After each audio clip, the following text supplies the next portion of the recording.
In today's video, I'm going to teach you how to save passwords in Microsoft Edge.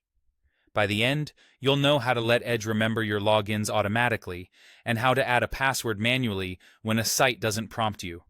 This keeps sign-ins quick and consistent, especially when you're using the same browser profile every day. Start by opening Microsoft Edge. Once it's up, head to any website where you need to sign in. Enter your username and password just like you normally would. After you submit your login, keep an eye on the top right corner of the browser. You should see a small prompt that says something like Save Password. When that appears, choose Got It or Save. That tells Edge to store the credentials securely in your profile so it can fill them in for you the next time you visit. If you prefer not to save a particular site, you can ignore the prompt, but remember, you'll have to type the password manually each time.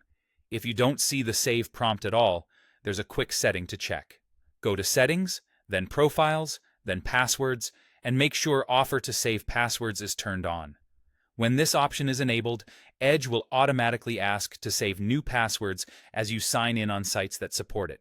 If it was off and you switch it on, try signing in again to trigger the prompt. Some websites won't trigger the automatic prompt, or you might want to add a login right away without signing in again. In that case, you can add it manually.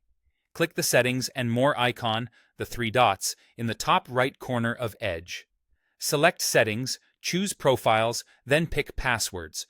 Scroll to the Saved Passwords section and click the +Add button.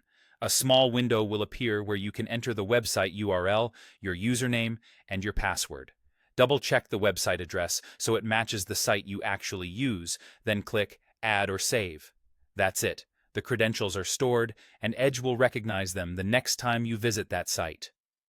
A few quick tips as you use this feature.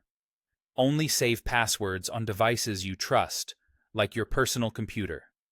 If you share a device, consider using separate browser profiles so your saved passwords stay private. And if you ever need to review, update, or remove a saved password, you can return to the same passwords page to manage your entries. That's how to save passwords in Microsoft Edge, either automatically with the prompt or manually through settings. Try it on a site you use often and enjoy faster, safer sign-ins.